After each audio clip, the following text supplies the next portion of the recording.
Temos acompanhado nos últimos dias a tensão que se estabeleceu na fronteira entre a Rússia e a Ucrânia.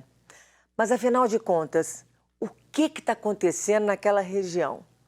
Convido para nos ajudar a entender esses fatos a professora, doutora em Direito Internacional, Maria de Lourdes Albertino Quaglia.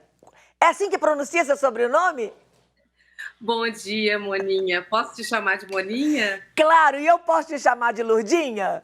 Por favor, Moninha, com vontade. Uma Então, alegria tê-la conosco, é tudo viu? meu. Bom dia. É um prazer enorme estar aqui mais uma vez na TV Horizonte. Ô, Lourdinha, o seu nome é isso mesmo? É Qualia? É Qualia, é. Sim, É porque a esse gente é fica o na dúvida, tem sobrenome uns de que tem G casamento. que fala É. Quaglia, eu fiquei na dúvida mesmo. Ô, Lourdinha, esse fato que está acontecendo lá do outro lado para nós, para tantas Sim. pessoas que não fazem a menor ideia o que está acontecendo, eu queria que você começasse a explicar de uma forma muito simples para os nossos telespectadores como que começam os fatores históricos. Combinado, Moninha. É o seguinte, bom, aquela região ali sempre foi uma região muito disputada. Olha, a Igreja Bizantina, lá no século XI, já estava consolidando um chamado Estado russo ali naquela região, sabe? E o que acontece? Desde então, a Ucrânia, parte da Rússia, a Rússia domina aquela região ali, mas tivemos processos de independência. Ora, a Polônia tomou. E depois, com a Primeira Guerra Mundial, o que a gente teve? A gente teve uma promessa de que aquela região não seria tomada pela Rússia. Houve um tratado, o Tratado Brest-Litovsk, e a Rússia disse que não ocuparia aquilo lá. Com o fim da Primeira Guerra Mundial e ali em 1917, com a consolidação da União Soviética, a Rússia ficou quieta, mas em 1922 ela vai anexar a Ucrânia ao seu território. E então a Ucrânia vai fazer parte da chamada União das Repúblicas Socialistas Soviéticas. Vejam que Aham. a coisa é antiga, Moninha. Antiga União Soviética. Antiga União É Soviética. da minha época. Da nossa época, Moninha. Durante todo esse período, e depois Segunda Guerra Mundial, e mesmo durante toda a chamada Guerra Fria, né, que o mundo era dividido em dois polos de poder, o mundo bipolar, o mundo centralizado em Moscou e o mundo centralizado nos Estados Unidos, havia ali, então, uma forma de manter aquilo sob o domínio da chamada União Soviética. Quando foi, então, em 1949, se instaurou uma aliança militar na Europa Ocidental. E durante essa aliança militar chamada OTAN, houve um acordo de que não haveria nenhuma esfera de influência de um lado sobre o outro. Eles ficaram ali meio que do Pacto de Varsóvia de um lado e a OTAN do outro. Estou sendo clara, Moninha? Porque ela Claríssimo, claríssimo. Pode continuar. Se eu achar necessário interromper com perguntas, eu interrompo. Então tá bom.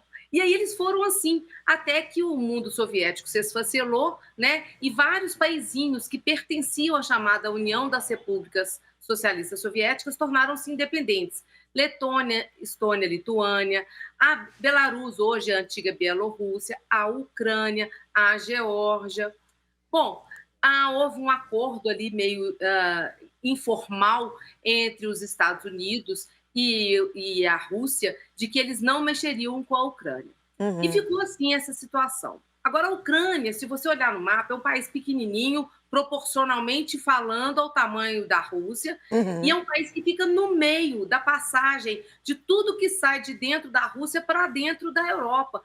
Passa um monte de gasoduto, há uma dependência daquela porção territorial das relações comerciais e até geopolíticas entre a Rússia e a Europa. Então, porque todo mundo tem que passar pela Ucrânia, a Ucrânia passa a valer mais.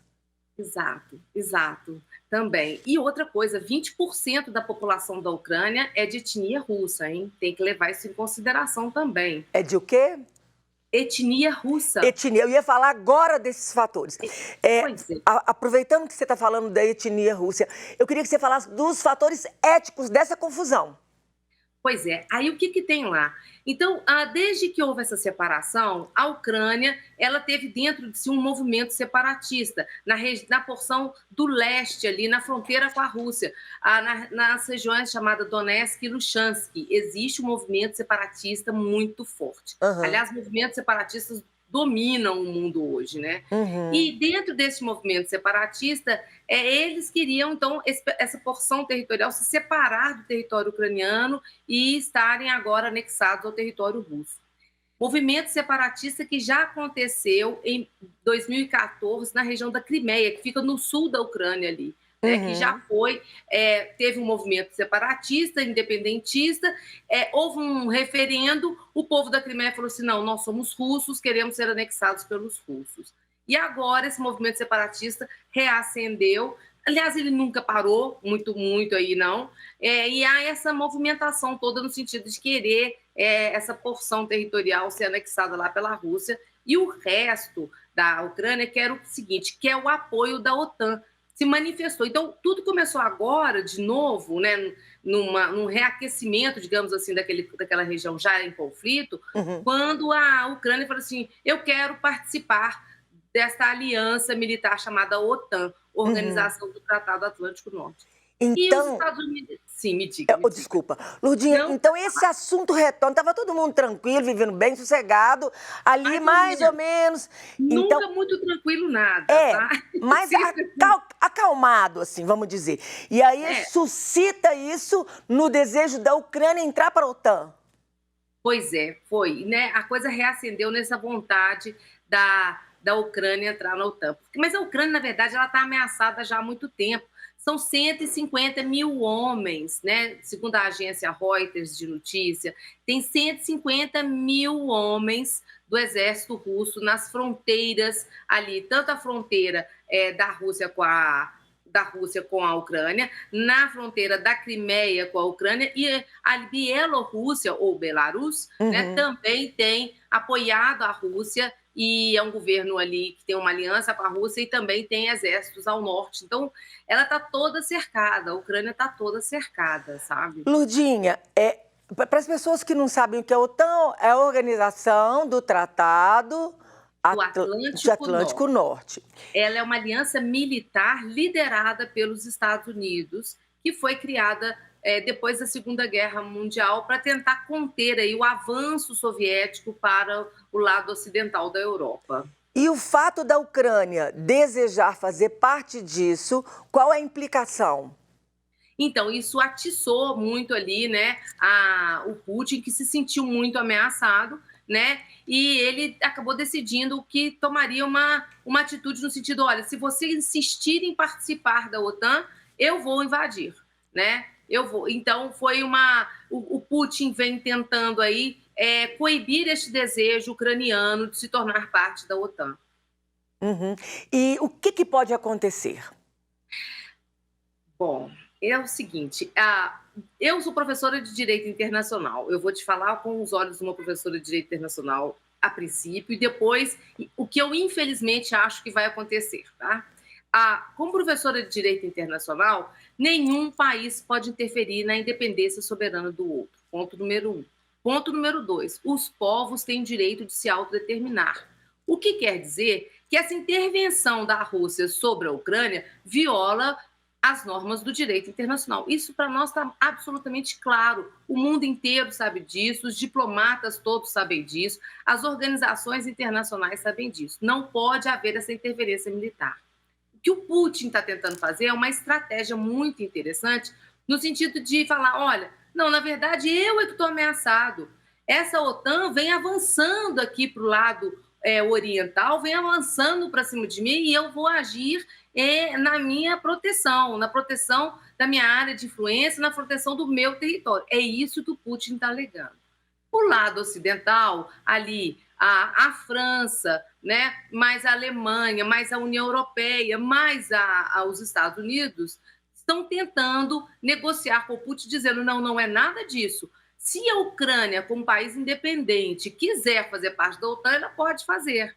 Então, na verdade, o que a gente tem é uma situação ali que está meio travada. E o Putin está jogando esse xadrez aí e contando com a sua capacidade militar de intervir. E se ele decidir, vou intervir territorialmente, se eu vou mesmo entrar na Ucrânia, ele vai entrar. Assim, do ponto de vista militar, ele tem toda a condição de fazer isso, né? De entrar mesmo dentro da Ucrânia. Uhum. Então, Lurdinha, quais são as saídas? Bom, negociar diplomaticamente, buscar a cooperação o tempo inteiro. Esse é o meu posicionamento sempre. Uhum. O que o mundo está fazendo é enviando contingentes militares também, através da OTAN, para ajudar as forças militares da própria Ucrânia de tentar causar um constrangimento. Não é entrar em estado de guerra efetiva, né? Estamos em estado de conflito, não é entrar em estado de guerra efetiva, porque solução pacífica do conflito, né? Porém, esse envio de tropas é no sentido de causar um certo constrangimento na Ucrânia e falar assim, olha, nós vamos te receber aqui de forma também a tentar garantir a nossa autodeterminação, garantir a nossa independência soberana e nossa democracia no sentido democrático de não estar um povo submetido ao outro, né? Um país submetido ao outro. Entendi. E diante dessa confusão toda, Lurdinha, a ONU, o que ela está fazendo? Pois é, a ONU é sempre a pergunta que não quer calar para o professor de Direito Internacional. A ONU, ela tem lá o seu Conselho de Segurança. Só que o Conselho de Segurança, da forma como ele está estruturado, ele tem 5 membros permanentes que decidem, né, que tomam as decisões efetivas dentro do Conselho de Segurança. E ele está dividido, porque você tem Estados Unidos, França e Reino Unido, e, de um lado, dentro deste Conselho de Segurança, dos membros permanentes, Rússia e China, que agora, nos Jogos Olímpicos de Inverno, recebeu o Putin lá na cerimônia, né, e já hipotecou o seu apoio, né, o seu apoio geopolítico ali à Rússia, não militar ainda, não, mas se manifestou nesse sentido. Então, a gente está vivendo uma situação realmente de um potencial conflito importante, bem importante. E a União Europeia? Pois é. A União Europeia, ela tem 26 países e ela vem gradativamente, né, trazendo esses países que um dia pertenceram a esse mundo de influência soviética para dentro de si. Então, daqueles 3 países bálticos, Letônia, Estônia e Lituânia, 2 já fazem parte da União Europeia, né? Um deles está em processo de entrada. A gente tem vários outros países, então, do leste europeu que vêm se tornando parte da União Europeia. Porque a União Europeia é muito forte do ponto de vista econômico. É interessante para aqueles países todos europeus fazer parte da União Europeia, porque eles têm um poder de barganha melhor no contexto internacional do comércio, nas relações internacionais de comércio. E outra coisa, né? Troca educacional, cultural. A União Europeia é um projeto de paz de altíssimo resultado, né? Ela é muito evoluída do ponto de vista da livre circulação de pessoas, de empregos, de educação. Então, agora, do ponto de vista militar, ela nunca deu muita conta de fazer as coisas sozinhas. Por isso que ela contou com a presença da OTAN lá dentro e a ajuda dos Estados Unidos. Ela está tentando negociar, né, a sua presidente, a sua líder ali, ela tem tentando, a von der Leyen, ela vem tentando promover essa cooperação e vem avisando o Putin, olha, Putin, nós não vamos ficar parados, a gente vai auxiliar o máximo possível a Ucrânia para continuar sendo um país independente. E, Lurdinha, quais são os impactos no Brasil? A gente está do outro lado do mundo, né? Muito grande. Primeiro, o impacto no agro brasileiro, né? O Brasil é o maior exportador, é um dos maiores exportadores de produtos agro do mundo, e isso, obviamente, impacta toda a área de alimentos e toda a exportação brasileira para a Europa, né? E para diversos outros países no mundo todo. Há um impacto nos preços geral.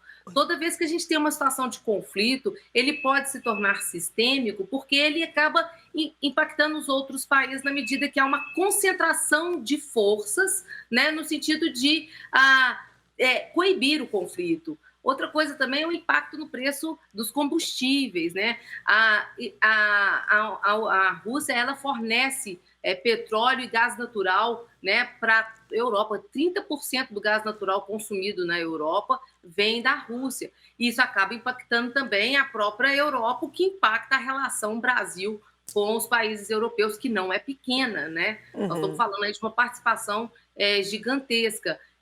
Então, eu acho que tem um impacto global muito importante, e por isso que o mundo inteiro está mobilizado para saber o que vai acontecer ali naquela região, né? Entendi. Lourdinha, que aula maravilhosa. Em 15 minutos aqui, você já deu uma aula. E eu sei que você é autora de vários livros. Então, eu queria que você me falasse um em específico, lembrando, gente, que o Instagram dela está aqui na tela, @Maria de Lourdes Albertini. Acredito que lá no seu Instagram, o link na bio tem todos os seus livros? Não, não tem não. Tem não? Não, mas onde que as pessoas podem adquirir seus livros? Então, eu tenho alguns livros publicados, alguns já estão fora de catálogo, outros não, mas eu tenho a minha tese de doutorado publicada, que é sobre os casos ambientais na Organização Mundial do Comércio, e ele está disponível na Amazon, nesses grandes sites aí que vendem livros, e eu participo de obras coletivas também, que podem ser encontradas, só jogar meu nome no Google, que acha fácil esses livros que eu participei aí como colaboradora. Maravilhoso. Tem algum que você gostaria de indicar? Sobre o tema? Pois próximo. Sobre o tema especificamente, não me ocorre assim nenhum que fale sobre efetivamente a guerra da Ucrânia, os conflitos da Ucrânia e da Rússia, em relação da Ucrânia e da Rússia. Mas eu acho que é muito importante o pessoal acompanhar os fatos a partir das próprias organizações internacionais. E aí tem uma autora muito boa, adotada aí pelo pessoal de relações internacionais também, que é a Mônica Herz, que ela fala sobre organizações intergovernamentais e o papel delas na cooperação internacional. Eu acho que ele é muito didático, muito fácil de ler, e ele explica um pouco sobre ONU, sobre OTAN, sobre essas organizações intergovernamentais que existem no mundo hoje. Eu acho que o caminho, se for pela cooperação e pela paz, que é o que eu desejo, talvez seja esse a indicação. Maravilhoso. Gente, então, só digitar o nome dela no Google, Maria de Lourdes Albertini, você vai ver os livros que ela participa, os livros que estão disponíveis, e vai lá. Lourdinha, muito obrigada. Foi tão importante para a gente, foi tão claro. Deus abençoe muito. Foi um prazer enorme, é sempre muito bom estar aqui na TV Horizonte. Obrigada pelo convite, Moninha, mais uma vez, e ao Tomás também pelo convite. Um beijo, fica com Deus. Beijão, querida. Beijo, beijo. Tchau. Tchau.